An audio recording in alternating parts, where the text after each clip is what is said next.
They only rely on their trusty shovels. Even though they've got a whole arsenal of tools to help them search for hidden wonders, archaeologists often treat geophysical tools like their secret weapons. Take the resistance meter, for example. This clever device measures the electrical properties of the soil and can detect buried features or artifacts. For instance, a buried wall would show a different resistance reading than the surrounding soil. Other tools like magnetometers and ground-penetrating radar work in similar ways, offering clues about possible ancient treasures hidden underground. And let's not forget their old reliable buddy, the GPS. It helps archaeologists make super-accurate maps of excavation sites, kind of like a high-tech treasure map guiding them straight to the gold. They also love virtually visiting some of the most important archaeological sites in the world. Take the UK, for example. There's this fascinating place called Stonehenge. It's just one of many henges scattered around, but this one really takes the cake. These huge ancient stones stand tall and proud, arranged in a strange outer ring and an inner horseshoe shape with a few smaller stones thrown in for good measure. And guess what? These amazing stones have been standing there for over 5,000 years. Talk about serious Stone Age staying power. Here's where it gets interesting. According to local legends, the legendary wizard Merlin used his magic wand to proof the stones all the way from Ireland, where some giants had apparently collected them. Merlin thought they'd look much better in their current spot. Others believe Stonehenge might just be the ruins of a Roman spiritual building. Whatever the case, these impressive structures were built by our Bronze Age ancestors using simple tools and limited technology. Still, they managed to create this awe-inspiring monument. Unfortunately, we still don't know everything about Stonehenge. Its original purpose remains a mystery. Sure, there are plenty of theories, but no solid agreement among scientists. What we do know is that the stones are perfectly aligned to capture the sunrise during the summer and winter solstices. Pretty cool, right? Now let's talk about Pompeii, another mind-blowing archaeological site. Picture this. Mount Vesuvius, the infamous volcano, throws a fiery tantrum and covers this ancient Roman city in ash, turning it into a time capsule. Located just outside modern-day Naples, Italy, Pompeii lay forgotten until 1748, when a group of adventurous explorers stumbled upon it. What they found was a treasure trove of well-preserved stuff. Streets, houses, food. Okay, it was a little stale. Shiny jewellery, fancy sculptures, colourful murals, everyday household items, and even the remains of animals and people. It was like the ultimate archaeological party. Pompeii had it all. Homes, luxurious villas, a massive amphitheatre that could seat 20,000 people. Cute little craft shops, hangout spots like bars, and yes, even fancy bathhouses for some serious relaxation. There was also a temple of Apollo, where people gathered for their daily dose of worship, and at the centre of it all, the bustling Pompeii Forum, where all the cool folks used to chill. Pompeii is so incredible that it made it onto the UNESCO World Heritage List in 1997. It's like the Hall of Fame for historic greatness, and it shares the spotlight with other iconic places like the Taj Mahal in India and the Acropolis in Athens, Greece. Let's not forget the Great Pyramids, one of the original 7 wonders of the world and the only one still standing. But did you know the pyramids at Giza weren't the only pyramids in Egypt? They weren't even the first. There were earlier pyramids too, some pretty decent ones actually, but they didn't get as much attention. Back in ancient Egypt, people believed that the pharaohs were chosen by the gods to act as their representatives on earth, and that they'd become gods themselves in the afterlife. So, they built entire pyramid complexes to make sure the king had everything he needed after death. These complexes included the pyramid itself, a palace, and temples. Inside the pyramid, the king's tomb, were all sorts of things the pharaoh might need: furniture, food, and even golden pots. In fact, the very first pyramid was built 80 years before the ones at Giza. Pretty amazing when you think about it. These mummies might surprise you. The mummies we know today include one man who lived around 5,000 years ago in Europe. But when his body was discovered in the Alps in 1991, Austrian authorities at first thought he was just a modern-day mountaineer. His body was that well preserved. Turns out after pulling him out of the glacier, they realized he was actually from the Copper Age. Now, when you think of ancient artifacts, you probably don't picture them just hanging from a tree branch or dangling in mid-air, right? In reality, most of the ancient objects you see in museums today were found because archaeologists did a ton of digging. See, buildings have a funny way of disappearing over time if they're not taken care of properly. Sometimes old buildings are torn down so the materials can be reused. Other times people simply abandon their homes, and once exposed to the elements, rain, sun, wind, they don't stand much of a chance. A lot of them just collapse due to plain old erosion. So the only real way for ancient buildings or objects to survive the test of time is if, somehow, they got buried deep underground. But how did they end up buried in the first place? Well, it's actually pretty fascinating. Ancient cities kind of worked like accidental layer cakes. They kept building one layer on top of another, like a kid piling more scoops on an ice cream sandwich. These towns were always busy gathering food and materials to support their growing populations. But who had time to deal with trash back then? It definitely wasn't a top priority. So when it came time to build new homes, ancient people found it easier to just level out the ruins and build right on top of them. But that's not all. Sometimes rivers would flood and leave behind layers of sediment, covering up old buildings even more. And in dry places like deserts, wind would blow sand and dust everywhere. You can bet it was a constant battle to keep things clean.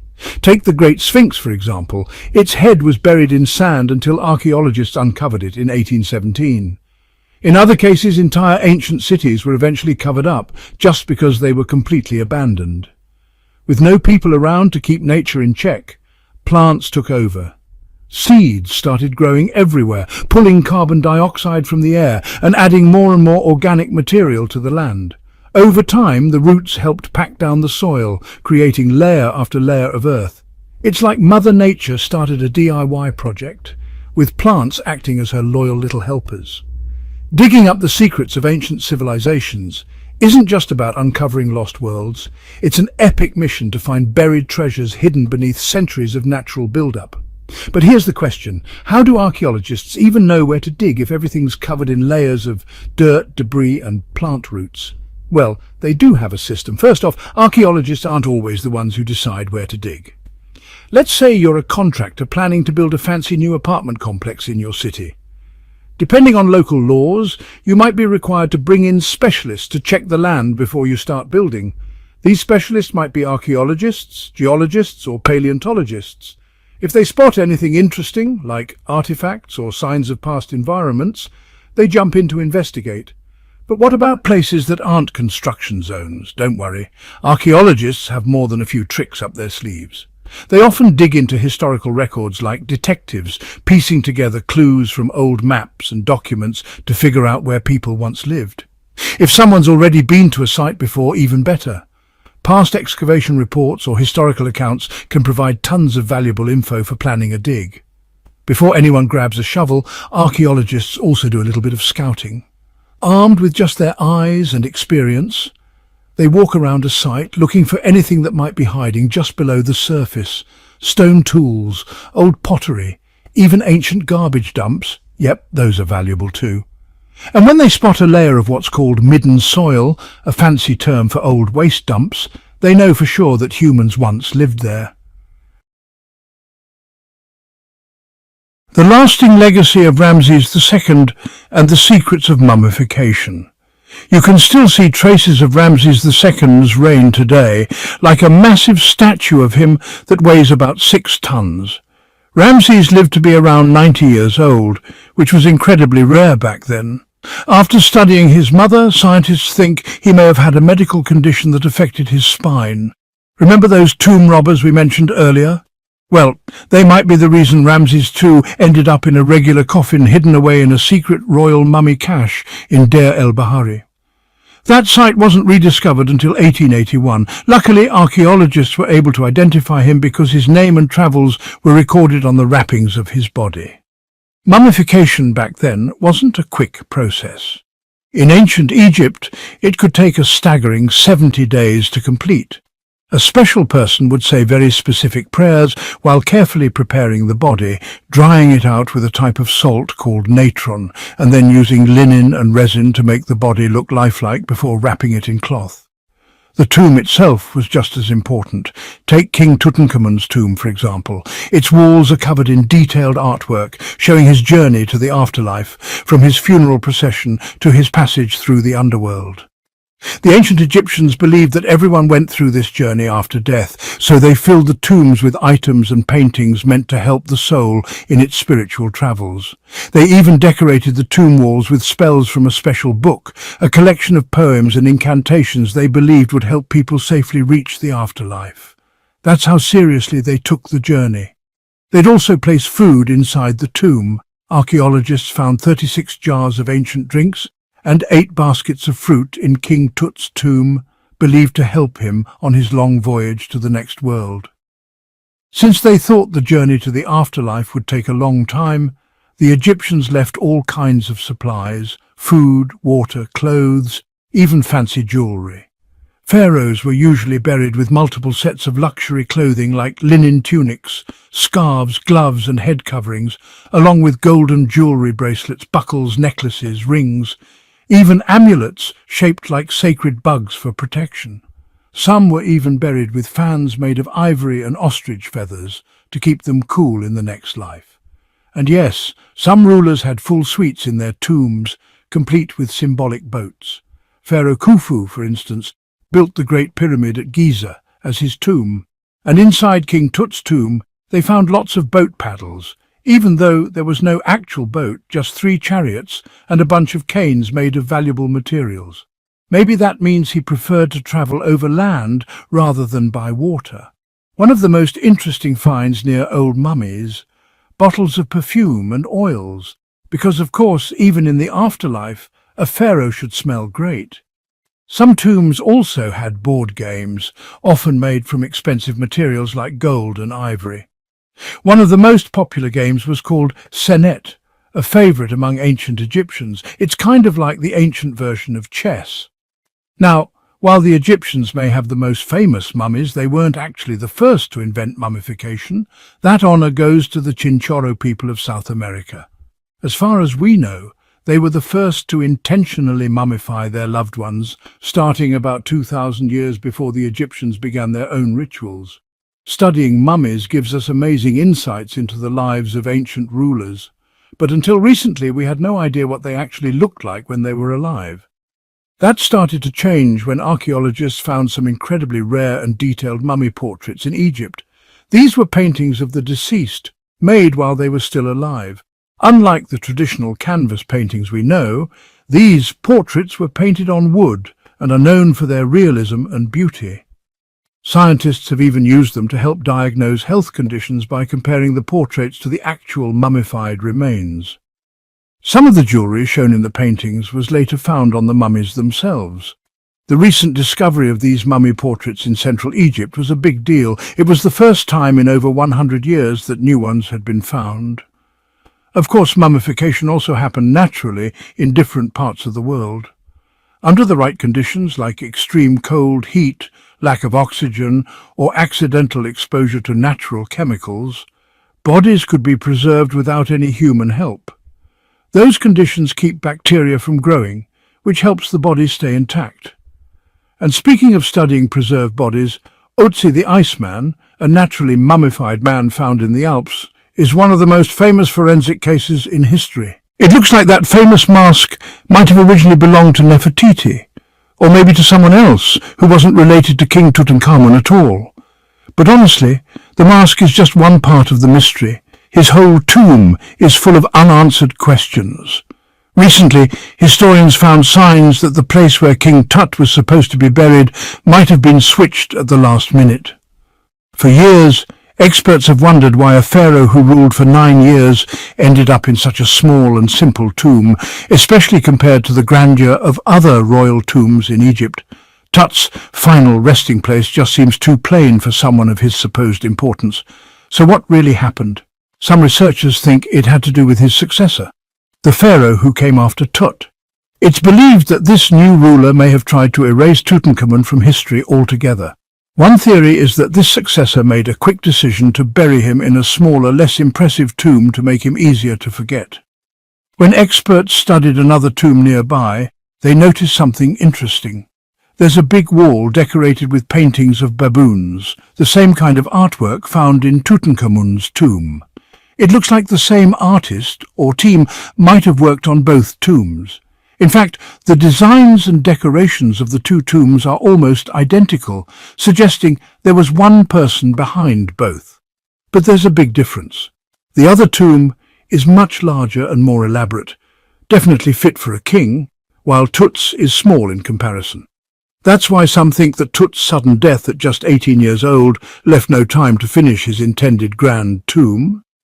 Normally, pharaohs start building their tombs while they're still alive to make sure everything is perfect. But in Tut's case, time ran out. So his successor might have taken advantage of the situation, giving Tut the smaller tomb and keeping the bigger one for himself. This theory could explain why Tutankhamun's tomb is so modest, and why it was easy to wipe his memory from history, at least temporarily. Still, the story of King Tut's mask and tomb is packed with mystery and excitement. Every new discovery sheds more light on what might have really happened all those years ago. One thing's for sure, ancient Egypt still has plenty of secrets waiting to be uncovered, and King Tut's legacy continues to fascinate people all around the world. Now, when you hear the word mummy, you might get a little chill down your spine. That's because most of us associate mummies with creepy characters from horror movies, but in reality, mummies have taught us so much about ancient civilizations, their rulers, and how they dealt with losing loved ones. The most famous mummies in the world come from ancient Egypt. The Egyptians believed in life after death, but only if certain conditions were met. That's why they were so determined to preserve the human body through mummification and bury the dead in tombs fully furnished, almost like giving them their own little apartment in the afterlife. Why did they believe in all this? Well, the Egyptians were deeply connected to nature. They observed the natural cycles around them, how the sun rose and set, how the moon followed, and how plants regrew even after they wilted. They believed that the powerful god Osiris, who symbolized death and rebirth, played a role in preparing souls for the next life. To get ready for the afterlife, they followed strict rituals like mummification, which involved using things like honey resin and incense to preserve the body. No mummy is more famous than that of King Tutankhamun. He was a young pharaoh who ruled Egypt more than 3,000 years ago. One of the big issues with royal tombs is that most of them had already been robbed long ago. People knew that ancient rulers were buried with valuable items, which made the tombs targets for thieves. So when Tut's tomb was finally opened in 1922, everyone was thrilled. It hadn't been looted like the others. It had been hidden so well. Inside, his body was wrapped in 3 coffins, including one made of solid gold. Everything found in that tomb gave us a clear picture of what life was like in ancient Egypt. Studying his mummy also taught us about the cultural practices of the time. Thanks to DNA testing, scientists even learned more about his family. They discovered that he had malaria and a foot condition that probably made it hard for him to walk. As for Ramses II, he was another famous pharaoh, ruling for 68 years, which was a huge deal back then. He was known for his military campaigns, massive building projects, and many other achievements. What X-rays revealed about the bust of Nefertiti? A shocking discovery inside. For over 3,000 years, the golden mask of Pharaoh Tutankhamun was hidden in the Valley of the Kings. Standing about 21 inches tall, the mask is a clear example of the incredible skill and artistry of ancient Egyptian craftsmen. But nobody expected X-rays to uncover one of its biggest secrets. Tutankhamun was the last ruler of his family during the 18th dynasty. He became pharaoh at just 9 years old and ruled for only 10 years before dying unexpectedly.